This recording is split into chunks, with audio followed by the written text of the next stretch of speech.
शौहर फौत हुआ तो नमाज जनाजा के वक्त 4 गुंडों ने आकर मेरे शौहर के चेहरे से कफन खींच लिया और कहा, जब तक यह आदमी हमारा कर्ज वापस नहीं करेगा हम इसका जनाजा उठाने नहीं देंगे। सब लोग परेशान हो गए। कोई नेक आदमी मेरे शौहर का कर्ज उतारने को तैयार नहीं था। बिलाखिर मैंने ही उन आदमियों के आगे हाथ जोड़े और कहा, मैं चंद दिनों बाद आपके सारे पैसे वापस कर दूंगी। अब वो कर्जदार रोज मेरे घर आ जाते और मेरी बेटियों को और मुझे बुरी नज़र से देखते। हमें पुलिस की धमकियां देते कि तुम सबको जेल में बंद करवा देंगे। हमें बुरी तरह से तंग करते। एक रात तो हद हो गई। जब वो गुंडे घर आ गए, मैं और मेरी बेटियां नमाज पढ़ रही थीं। मैं उनसे हाथ जोड़कर मोहलत मांगने लगी, मगर उस वक्त मेरा कलेजा फट गया जब उन जालिमों ने मेरी बेटियों को, मेरा नाम नरगिस है, मेरी तमाम जिंदगी गुर्बत की चक्की पीसते हुए गुजरी थी। मैं अक्सर ये सोचती थी कि शायद मैं बुरी किस्मत लेकर पैदा हुई हूँ। माँ बाप भी गरीब थे। उन्होंने जैसे तैसे करके हम सब बहनों को रुखसत करके अपने घर का किया और सुकून का सांस लिया। मगर शोहर के घर में भी कोई खुशहाली रास ना आई। अब्बा ने अपनी जान छुड़वाने के चक्कर में हम सभी बहनों को छोटी उम्रों में ही रुखसत कर दिया। जो जैसा रिश्ता मिला, अब्बा ने बस बेटियों को घर से निकालने की। मेरे शोहर का नाम नजीर था। वो सब्जियों का काम करता था। मेरी बदनसीबी कि शादी के बाद शोहर ने पैसे न होने और गुर्बत का शिकवा शुरू कर दिया कि जैसे उसके गरीब होने की वजह मैं ही हूँ। वो हमेशा यही कहा करता कि रिस्क औरत के नसीब से मिलता है, तू ही नसीब की तंग है। अब्बा भी अम्मा को हमेशा यही ताना दिया करते थे कि तूने 6 बेटियां पैदा करके मेरा नसीब तंग कर दिया। जबकि शोहर भी यही अल्फाज कहता।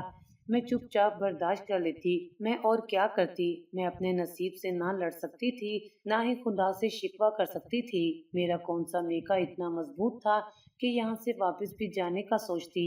इतना ही बहुत था कि कम से कम मेरा शोहर मुझ पर हाथ तो ना उठाता। बस जुबान की ही मार से मारता। हाथ भी उठा लेता तो मैं क्या कर सकती थी सिवाय चुपचाप मार खाने के। वैसे भी मैंने कभी अपने शोहर के सामने जुबान नहीं चलाई थी और न उसकी खिदमत में कभी कोई कमी आने दी थी। शायद यही वजह थी कि उसका शिकवा सिर्फ जुबान की हद तक ही रहा। मैं हर हाल में रब का शुक्र अदा किया करती कि उसने तमाम हाथ पांव सलामत रखे थे और किसी का मोहताज नहीं किया था। वैसे भी जितना पैसा होता, रब ने उतना ही हिसाब लेना है। 2 वक्त की रोटी मिल जाती तो भूखे ना सोना पड़ता। मेरे लिए इतना ही काफी था। मैंने शोहर से कभी बड़ी बड़ी ख्वाहिशें नहीं की थी, ना ही मुझे कोई रंग बिरंगे कपड़े पहनने का शौक था। मैं कनात पसंद थी और सादा जिंदगी गुजारने में भी खुश थी। मगर मेरे शोहर को बहुत शौक था कि वो भी दुनिया की आसाइशों से लुत्फ उठाए। वो हमेशा ही ज्यादा पैसे कमाने के ख्वाब सोचता रहता। इसके लिए वो मुझे भी मजबूर करता कि मैं बाहर नौकरी की तलाश में निकलूं। मैं नौकरी कर भी लेती। मुझे लोगों के घरों में काम करने पर कोई एतराज ना था। हमारे इलाके की कई औरतें सुबह सवेरे निकल जाती और शाम गए घर लौटती। वो मुख्तलिफ घरों में काम किया करती। अगर मैं उनसे कहती तो मुझे आसानी से काम मिल सकता था। मगर ऊपर तले की बेटियों की पैदाइश के बाद मैं घर से बाहर निकलने से कासिर थी। मैं बेटियों को किसके सहारे छोड़कर जाती। जाहिर है मुझे ही उनको संभालना था। घर में संभालने वाला कोई नहीं था। मेरी सास तो खुद चारपाई से लगी पड़ी थी। उसको खुद किसी के सहारे की जरूरत थी। ऐसे में वो मेरी बेटियों को कैसे संभाल सकती थी। मगर शोहर पर तो पैसे की धुन सवार थी। उसने हर पर मेरा जीना हराम करके रखा था कि तू भी कमा कर ला, जैसे मोहल्ले की बाकी औरतें कमा कर लाती हैं।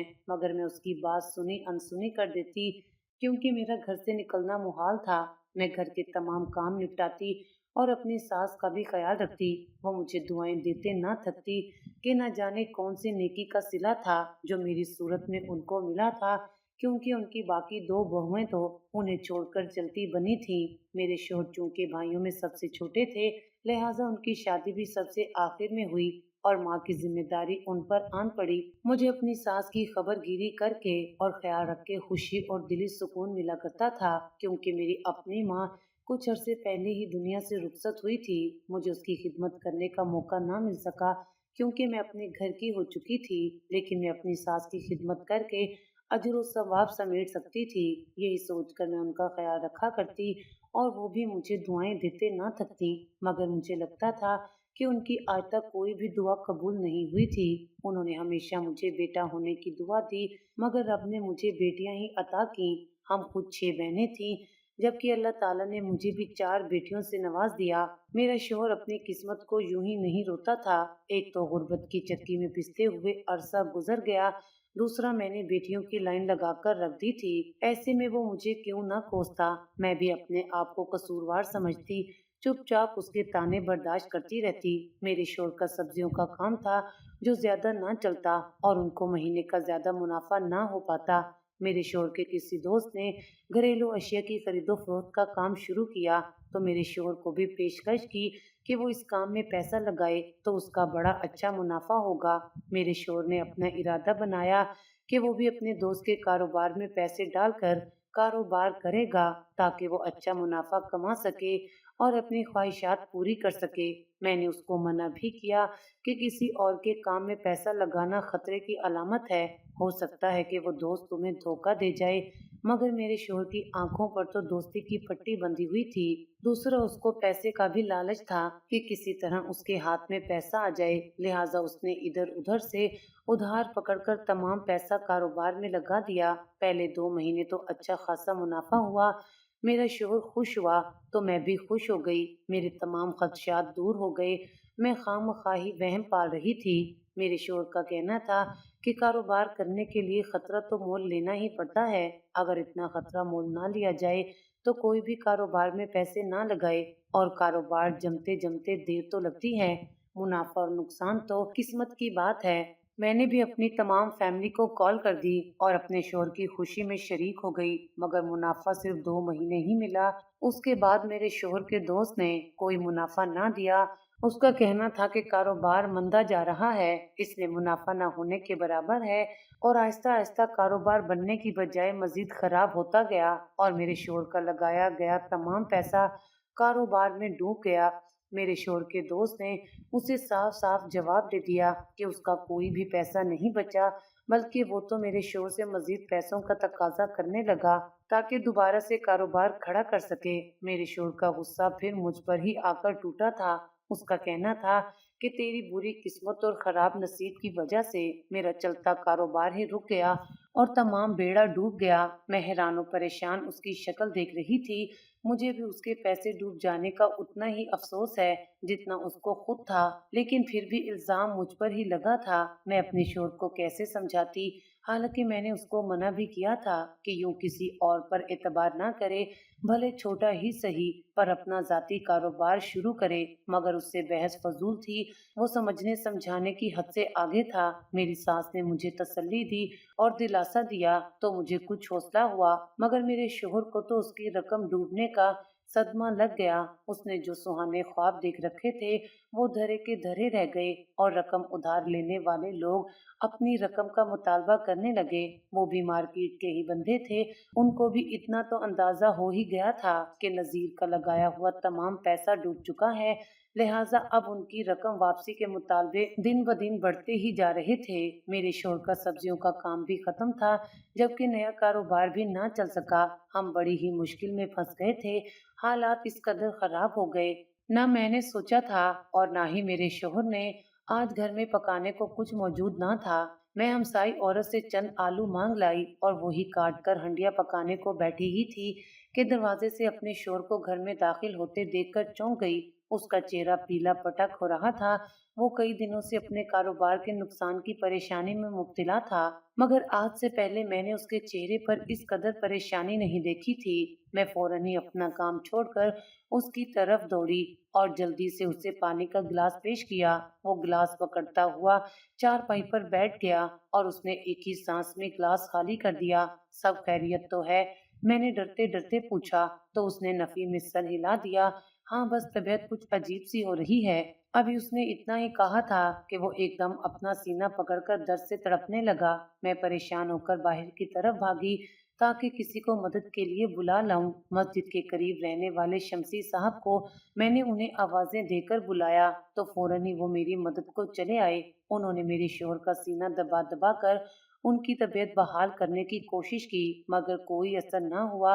वो चारपाई पर ढह गया। अपने शौहर की हालत देखकर میں بے حد پریشان تھی۔ میری ساس اندر سے پریشانی سے پوچھ رہی تھی کہ ان کے بیٹے کو کیا ہوا۔ میں بھاگ کر انہیں ان کے بیٹے کی طبیعت کے بارے میں بتانے چلی گئی۔ اتنی دیر میں ہی شمسی صاحب نے فون کر کے ایمبولینس کو بلایا اور میں اپنے شوہر کو لیے ہسپتال کی جانب روانہ ہو گئی۔ میں تو حال سے بے حال تھی، مجھے کچھ سمجھ نہیں آ رہا تھا کہ کیا ہوا۔ ہسپتال پہنچ کر ڈاکٹرز نے کچھ ہی دیر میں بتا دیا کہ میرے شوہر کو ہارٹ اٹیک ہوا تھا اور وہ زندگی اور موت کی کشمکش میں تھا۔ میں اپنی بچیوں کو یتیم ہوتے نہیں دیکھ سکتی تھی۔ میں فوراً سجدے میں گر گئی، خدا سے مدد طلب کرنے لگی۔ اس کے دوا علاج کے لیے پیسوں کی ضرورت تھی۔ میں اپنے جاننے والے اور قریبی لوگوں سے کچھ رقم ادھار لینے چل دی۔ میں نے اپنے شوہر کے بھائیوں کو بھی فون کر کے اطلاع دے دی تھی، وہ بھی میرے شوہر کی طرح غریب ہی تھے، پھر بھی ان سے جو کچھ ہو پڑا انہوں نے اس کے علاج کے لیے رقم دی۔ شمسی صاحب سے جو بن پڑا انہوں نے کیا اور ان کے تویس سے مارکیٹ کے لوگوں سے کچھ رقم ادھار مل گئی۔ میں چاہتی تھی کہ کسی طرح میرا شوہر ٹھیک ہو جائے اور اپنے پیروں پر چل کر گھر واپس جائے۔ وہ تقریباً 1 ہفتہ ہسپتال میں رہا۔ میں نے اس 1 ہفتے کے دوران اس کے علاج معالجے میں کوئی کمی نہ رکھی۔ وہ تقریباً 1 ہفتہ ہسپتال میں رہا۔ 1 ہفتے کے دوران اس کے علاج معالجے میں کسی قسم کی کوئی کمی نہ رکھی، بلکہ جتنا مجھ سے ہو سکا میں نے اتنا پیسہ اس کے علاج پر لگایا، مگر 1 ہفتے بعد بھی اس کی صحت بحال نہ ہو پائی اور دل کا دورہ پڑنے کے سبب وہ مجھے اور بچیوں کو روتا بلکتا چھوڑ کر چلا گیا۔ میرا تو رو رو کر برا حال تھا، جبکہ بچیاں بھی ہلکان تھیں۔ میں اپنے شوہر کی میت ایمبولینس میں ڈال کر گھر لے آئی۔ میری ساس چلنے پھرنے سے معذور تھی۔ جوان اولاد کا صدمہ بہت بڑا تھا، وہ بار بار غش کھا کر بے ہوش ہو جاتی تھیں۔ مجھے اپنی بیٹیوں کو بھی سنبھالنا تھا اور ساس کو بھی دیکھنا تھا، لہٰذا میں خود ہی اٹھ کھڑی ہوئی۔ میں اپنی بچیوں کو تسلی دیتی رہی اور اپنی ساس کا بھی سہارا بنی رہی۔ میرے شوہر کا جنازہ اٹھایا گیا تو گھر میں کوہرام مچ گیا۔ میرے شوہر کے سوئن کے بعد ہی مجھے اندازہ ہو چکا تھا میں کس کرب میں پھنس چکی ہوں۔ ادھار دینے والوں نے ابھی سے ہی دبے دبے لفظوں میں اپنی رقم کی واپسی کا تقاضا کر دیا تھا۔ شاید ان کو اپنی رقم ڈوبتی دکھائی دے رہی تھی۔ میں اکیلی اتنی رقم کا بندوبست کیسے کرتی؟ ایک تو کاروبار کی غرض سے جو پیسہ اٹھایا تھا وہ اچھی خاصی رقم تھی، دوسرے علاج معالجے میں بھی کافی رقم خرچ ہو چکی تھی۔ میرے پاس تو کوئی ایسی سونے کی چیز بھی نہ تھی جس کو بیچ کر میں ادھار چکا دیتی یا اپنے شوہر کا علاج کروا لیتی۔ مجھے ہر صورت گھر سے باہر قدم نکالنا ہی تھا۔ آمدنی کا کوئی ذریعہ نہ رہا۔ ہم سب کو پیٹ بھرنے کے لیے پیسے کی ضرورت تھی، لہٰذا میں نے ہمسائی عورتوں سے کہہ کر جلدی ایک کوٹھی میں کام تلاش کر لیا۔ میں اپنی بچیوں اور ساس کا کام صبح سویرے نپٹا کر گھر سے کام کے لیے نکل جاتی اور 1 2 گھنٹوں میں کام نپٹا کر واپس چلی آتی۔ میں نے اپنی مالکن سے کچھ پیسے ادھار لے لیے تھے تاکہ میں اس مہینے تک گزارا کر سکوں۔ میری ساس کو اپنے بیٹے کی موت کا اتنا صدمہ لگا کہ وہ بھی میرے شوہر کے جانے کے بعد زیادہ عرصہ زندہ نہ رہ سکیں اور چند ماہ میں ہی اپنے بیٹے کے پیچھے چلی گئیں۔ اب میں اپنی بچیوں کو بھی کام پر اپنے ساتھ ہی لے جایا کرتی تھی۔ ساس کی موجودگی میں تو ان کو گھر چھوڑ جایا کرتی تھی، مگر اب میں ان کو اکیلے گھر نہیں چھوڑ کر جا سکتی تھی، کیونکہ ادھار لینے والوں کے آنے جانے کا سلسلہ لگا رہتا تھا۔ ان کی رقم کی واپسی کے تقاضے دن بدن بڑھتے ہی جا رہے تھے اور میری پریشانی میں بھی اضافہ ہوتا جا رہا تھا، مگر میرے بس میں نہیں تھا کہ میں ان کا ادھار چکا سکوں۔ میں نے اپنے شوہر کے دونوں بھائیوں سے بھی مطالبہ کیا تھا کہ وہ میری کچھ مدد کریں، مگر انہوں نے بھی مدد کرنے سے صاف انکار کر دیا۔ ان کے پاس خود اتنے پیسے نہ تھے تو مجھے کہاں سے دیتے؟ میرے شوہر نے کاروبار کے لیے رقم بشیرے سے ادھار لی تھی۔ وہ گنڈا قسم کا ایک شخص تھا جو رقم کی واپسی کے لیے بہت بےتاب تھا۔ وہ تقریباً روزانہ ہی شام کو گھر چلا آتا۔ ایک دن وہ گھر کے دروازے پر ہی بیٹھ گیا، جبکہ میں اندر بے بس بیٹھی آنسو بہاتی رہی۔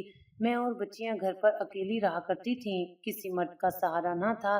میری ساس سے مجھے کافی ڈھارس تھی، اب تو وہ بھی نہ رہی تھیں۔ میں اس کا مقابلہ کیسے کر سکتی تھی؟ وہ جانے کیوں تیار نہ تھا۔ اگر تم میری رقم واپس نہیں چکا سکتی تو تم اپنی بچیوں کو میرے ساتھ بھیج دو تاکہ میں ان کے ذریعے اپنی رقم کما سکوں۔ اس کے الفاظ سن کر میں کانپ گئی اور کنڈی لگا کر بیٹھ گئی، مگر لکڑی کا ٹوٹا پھوٹا سا دروازہ جو بے حد وہ سیدھا تھا، اس کی کنڈی ٹوٹنے میں کتنی دیر لگنی تھی۔ میں اندر بیٹھی دعاؤں پر دعائیں مانگ رہی تھی، تبھی ٹھوکر مار کر دروازہ ایک ہی جھٹکے سے توڑ دیا گیا۔ بشیرہ اپنے چند آدمیوں کے ساتھ اندر داخل ہوا۔ اس کے ہاتھ میں پستول دیکھ کر تو میں کانپ گئی۔ اس نے مجھے اور بچیوں کو باہر چلنے کا اشارہ کیا تو میں چپ چاپ اپنی بچیوں کو سمیٹتے اس کے ساتھ چل دی۔ ادھار کی رقم کا خمیازہ کسی صورت تو بھگتنا تھا۔ اس نے باہر کھڑی گاڑی میں ہمیں بٹھایا اور گاڑی چلا دی۔ میں تمام راستے اس کی منتیں کرتی رہی کہ وہ مجھے اور میری بچیوں کو چھوڑ دے، ہمارا اس سب میں کوئی قصور نہیں، مگر اس کے سر پر تو شیطان سوار تھا۔ اس نے میری ایک نہ سنی اور مجھے اور بچیوں کو ایک کوٹھے پر لے جا کر بیچ دیا۔ اب تم اور تمہاری بیٹیاں روز پیسے کما کر اس کوٹھے والی مالکن کو دینا، تو اس کے پیسے پورے ہو جائیں گے۔ جب پیسے پورے ہو جائیں تو بے شک تم اپنی بچیوں کو لے کر چلی جانا۔ وہ کہتے ہوئے وہاں سے چل دیا، جبکہ میں اس کی منتیں کرتی رہ گئی۔ کوٹھے والی مالکن ہمیں دیکھ کر مسکرا رہی تھی۔ میں نے اپنی بچیوں کو لے کر وہاں سے بھاگنے کی کوشش کی تو اس نے لپک کر مجھے بازو سے پکڑ لیا اور مجھے اور بچیوں کو لے جا کر ایک کمرے میں بند کر دیا۔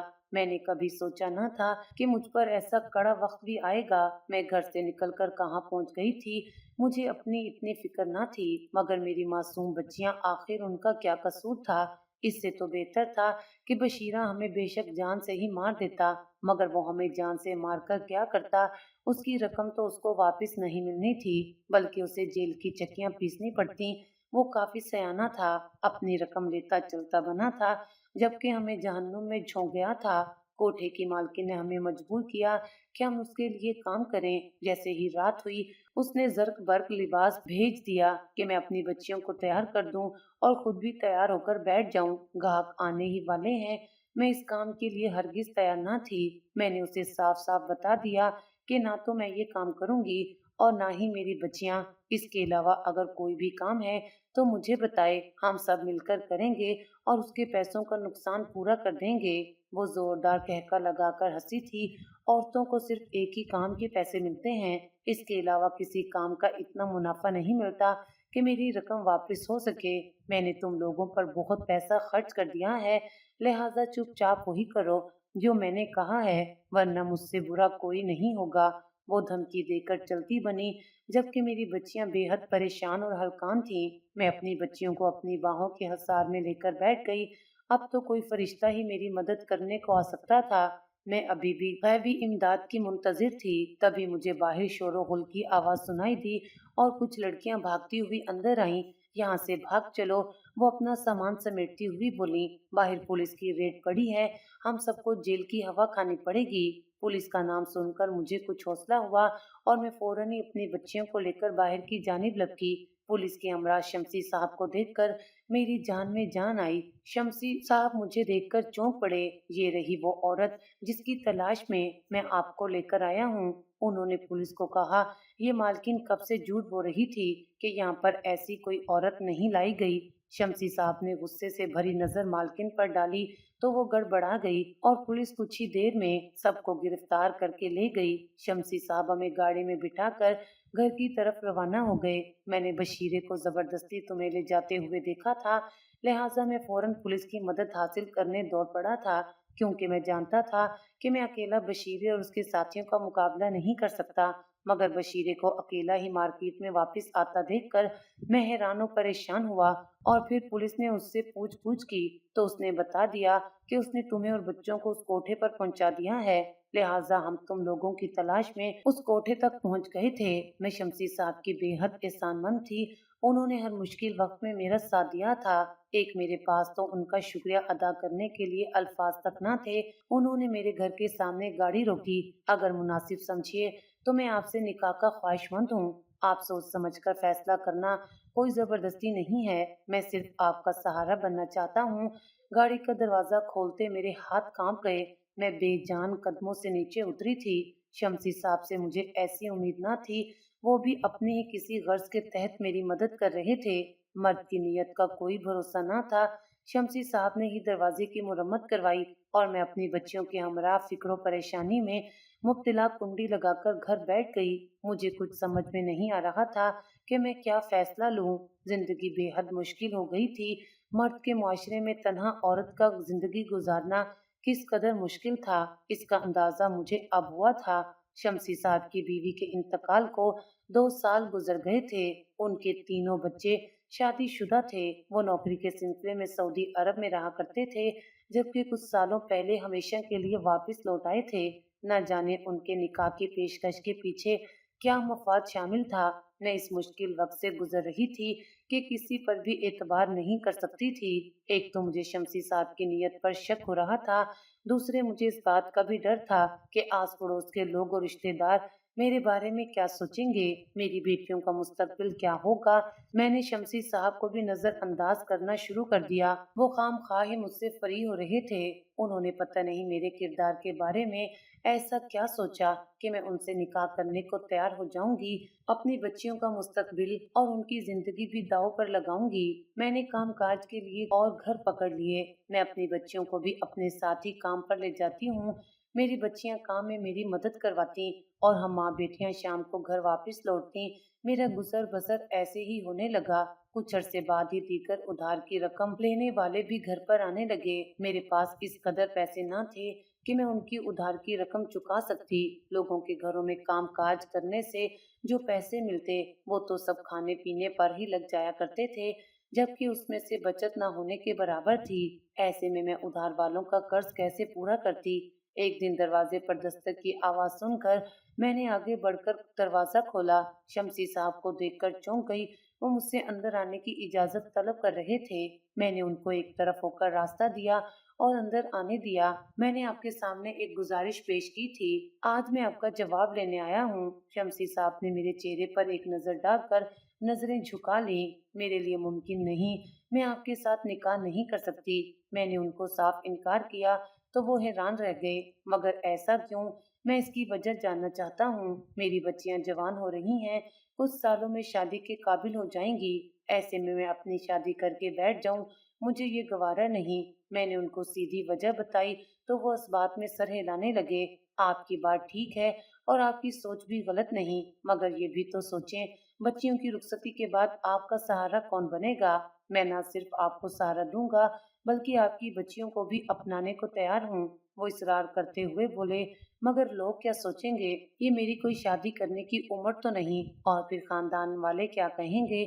मैंने परेशानी से कहा, माफ कीजिएगा, आपके वही खानदान वाले जिन्होंने आपके शोहर के मरने के बाद आपको और आपकी बच्चियों को आकर एक दिन भी नहीं पूछा, और जब वो गुंडे आपको और बच्चियों को अपने साथ ले गए थे तब आपके खानदान में से किसी ने आगे बढ़कर आपकी और बच्चियों की मदद की थी। आप उनके बारे में सोचकर क्यों हलकान हो रही हैं? मेरा ख्याल है इस वक्त आपको सिर्फ अपने और अपनी बच्चियों के बेहतर मुस्तकबिल के बारे में सोचना चाहिए। शमसी साहब का जवाब सुनकर मैं चौंक गई। मैंने तो ये सोचा ही नहीं था। मैं उन खानदान वालों की परवाह कर रही थी जिन्होंने आज तक मेरी और बच्चियों की परवाह नहीं की थी। वो जो भी सोचें, मुझे इससे फर्क नहीं पड़ना चाहिए था।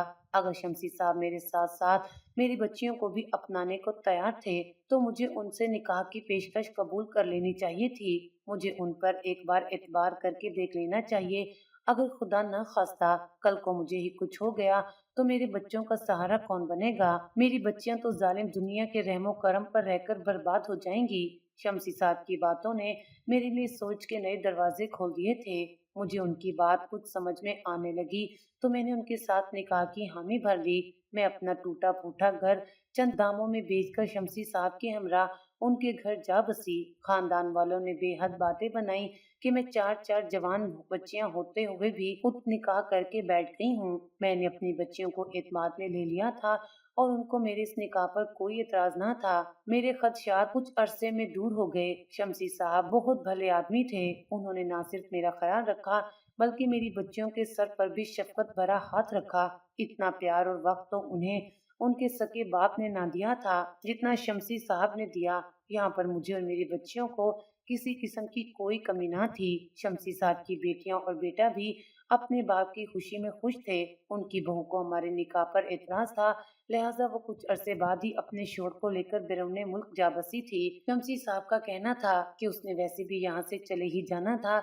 हमारे निकाह से उसे एक बहाना मिल गया था। मेरी बड़ी बेटी जो ही 16 बरस की हुई, मैंने शमसी साहब के खानदान में ही उसकी शादी कर दी। वो अपने घर में खुशो खुरम थी। कुछ ही अरसे में दूसरी बेटी भी एक अच्छे घराने में ब्याह दी। बाकी दो अभी कॉलेज में पढ़ रही थीं। मैं रब का शुक्र अदा करते ना थकती थी, जिसने मुझे मुश्किलात के दौर से निकाल कर मेरी बच्चियों को एक अच्छा मुस्तकबिल फराम किया था। ये रब की मर्जी पर राजी होने और हर तरह के हालात में उसका शुक्र अदा करने का सिला था, जो रब ने मुझे शमसी साहब की सूरत में एक फरिश्ता मेरी मदद को भेजा था।